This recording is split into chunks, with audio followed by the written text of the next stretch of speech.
کہ ہم تو آوازیں دیواروں سے چھن جاتے ہیں. یہاں کہنا یہ چاہ رہی تھی فانو فروزاد کہ تم مرد بھی ہو اور دریچہ بھی ہو میرے لیے. اور زندگی میں، عورت کی زندگی میں اگر دیواریں ہوں چاروں طرف اور دریچہ نہ ہو تو وہ گھٹ کے رہ جائے گی. حبس کے ماحول میں جینا جو ہے وہ زندگی نہیں ہوا کرتا. آپ آج کے یگ میں دیکھ لیجئے کہ عورت اور مرد کے درمیان تھوڑی ایک کہانی کے حوالے سے کہانی ہے بانو قدسیہ کی، اندر ہوت اداسی. ہوا کیا؟ خیر وہ میں بعد میں بات کروں گا.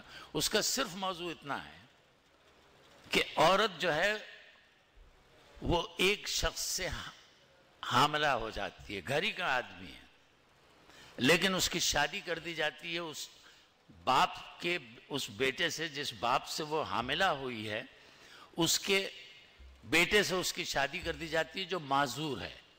یہ لڑکی جو ہے غریبی کے ماحول سے نکلی بھی ہے، اس کی ماں جو ہے وہ اس کو بیاہ دیتی ہے وہاں. اب اس سے حمل پیدا ہو جاتا ہے. باپ کہتا ہے اس سے، اس کو سسر کہتا ہے اس سے کہ یہ معاشرہ ہے، بیوی کا مطلب اور گھر میں بہو لانے کا مطلب یہ ہوتا ہے کہ جانشین پیدا ہو، اس خاندان کو ورثہ چاہیے، وارث چاہیے. وہ تو امپورٹنٹ ہے لیکن میں وارث پیدا کر سکتا ہوں. وہ مجبور کی جاتی ہے ہاجرہ اور وہ حمل ٹھہر جاتا ہے اس کا. وہ آخر میں کہانی کار صرف ایک سوال کرتا ہے کہ اس حمل کے الزام میں عورت کیوں سنسار کی جاتی ہے، اس میں مرد برابر کا شریک ہے، اس کو کیوں نہیں شکار کیا جاتا؟ وہ کہاں ہے؟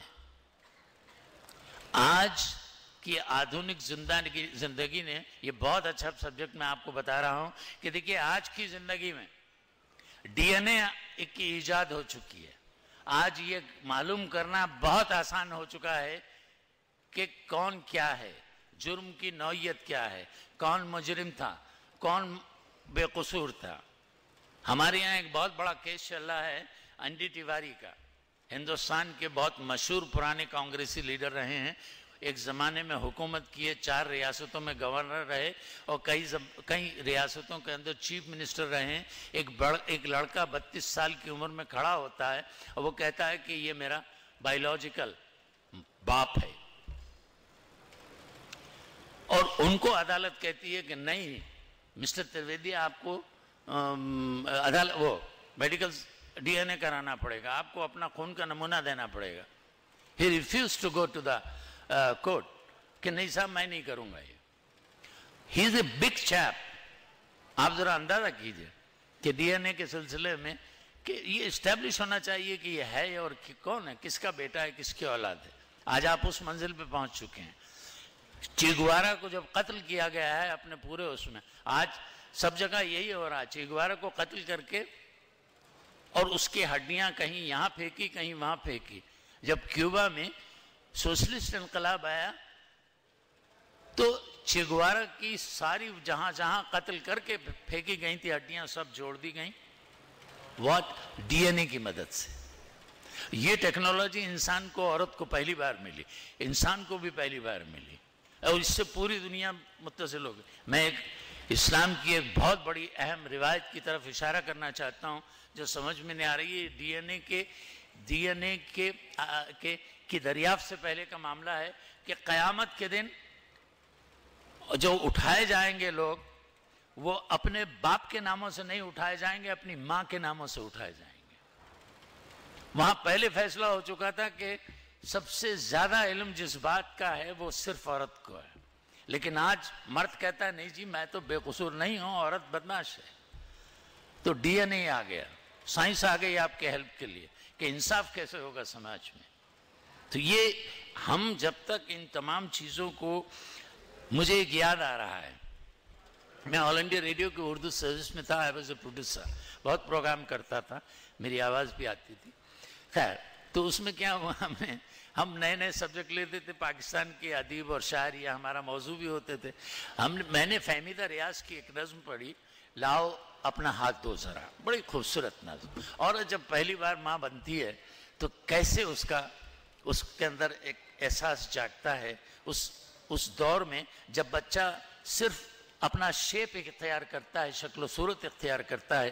آج تو یہ معلوم ہو جاتا ہے کہ آپ کے پیٹ میں لڑکی ہونے والی ہے، یہ لڑکا ہونے والا ہے.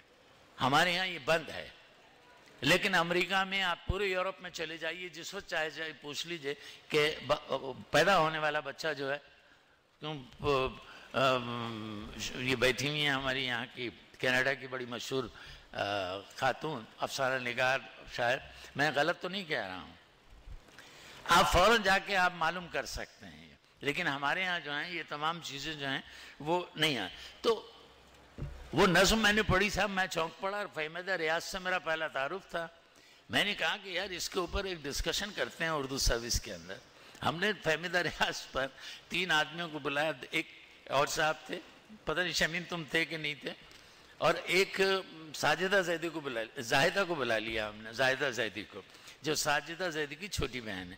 ان کے بارے میں ایک بات سن لیجئے کہ سارتھ کی محبوبہ سیمون دی بوار، جس نے سیکنڈ سیکس لکھی تھی اور جس نے ساری دنیا میں نسائی تحریک کی ابتدا کی تھی، سیمون نے شادی نہیں کی تھی.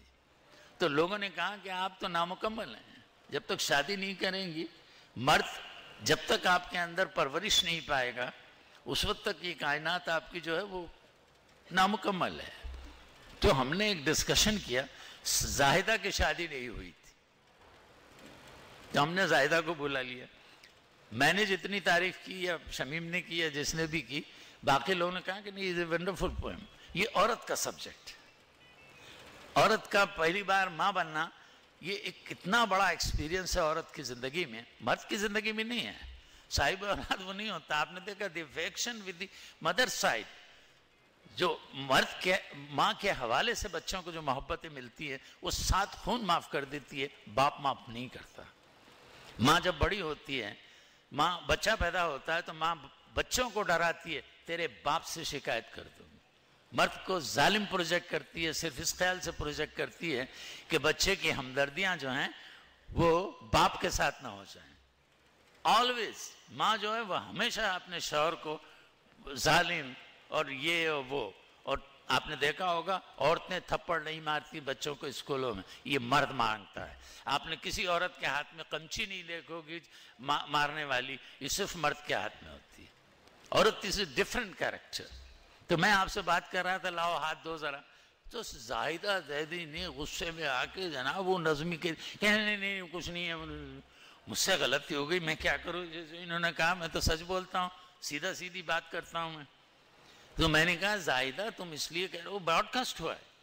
مجھ پہ بڑا وہ لگا کہ بھئی یہ کیسے آپ نے ان پارلیمنٹری لینگویج زبیر رضوی تم نے ایز اے براڈ کاسٹ پیش کر دی. تو آئی واز سینسرڈ. تو انہوں نے کہا کہ بھئی آپ نے کیسے کہہ دیا. تو میں نے معلوم ہے کیا کہا تھا. میں نے کہا زاہدہ صاحبہ آپ کی شادی نہیں ہوئی ہے، آپ مجرد ہیں، آپ نے ابھی شادی غیر شادی شدہ ہیں، آپ نہیں جان سکتی کہ ایک عورت جو بچہ پیدا کرنے کے مرحلوں سے گزر رہی ہے، ایک کائنات تخلیق کرنے والی ہے، اگلی نسل کو پیدا کرنے والی ہے، اس کا جو تجربہ ہے اس سے گزر جائیے. You are just like a Simone Beauvoir. میں نے کہا آپ نامکمل ہیں. ہاں گاما ہو گیا. تو میں یہ عرض کر رہا ہوں آپ سے کہ اصل میں اب جیسے یہ عمل کا مسئلہ میں نے کہا تھا، بانو قدسیہ نے اپنے اس میں یہی مسئلہ اٹھایا. یہ مرد کے بس کا ہی نہیں ہے، چونکہ مرد تو وہاں بری کر دیا گیا ہے عدالت سے. میں نے کل کہانی ایک آپ کو سنائی تھی، شہناز کی کہانی. ہندوستانی پاکستانی سرحد سے وہ خاتون جو ہے وہ اپنے سسرال والوں سے، وہ بڑے کرول لوگ تھے، وہ ندی میں کود پڑتی ہے. ندی میں بہتی ہوئی جو ہے وہ ہندوستانی سرحدوں کے پاس آ کے، جو ساحل ہماری اس ندی کا ساحل ہمارے JNK میں مل رہا تھا، آ کے اس میں جا کے وہ پٹک دی جاتی ہے، موجیں اسے وہاں پٹک دیتی. وہ جیل میں بند ہوتی ہے اس لیے کہ اس کے پاس کوئی پاسپورٹ نہیں ہے، یہ ہمارا اصول ہے. وہ جیل میں ڈال دی جاتی ہے. جیل میں محمد دین نام کا ایک وارڈن ہے، وہ اس کو ریپ کر دیتا ہے. اس کے بچی پیدا ہو جاتی ہے. بچی پیدا ہوتی ہے تو وہ سوال یہ پیدا ہوتا ہے کہ یہ تو بچی ہندوستانی ہے، اس کی ماں پاکستانی ہے، تو بچی اور باپ بیٹے کو وہ ماں کو علیحدہ کرنا پڑے گا. عدالت میں گیا، 15 سال لگے ہندوستانی عدالت میں اس مقدمے کو.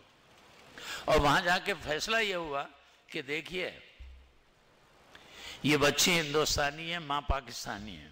اصولاً قاعدے کے مطابق دونوں کو الگ ہو جانا چاہیے، لیکن عدالت بچی چونکہ معصوم ہے، بے گناہ ہے، یہ عورت بھی ہمیں بے گناہ لگتی ہے چونکہ اس کے ساتھ جو ریپ ہوا ہے وہ ہے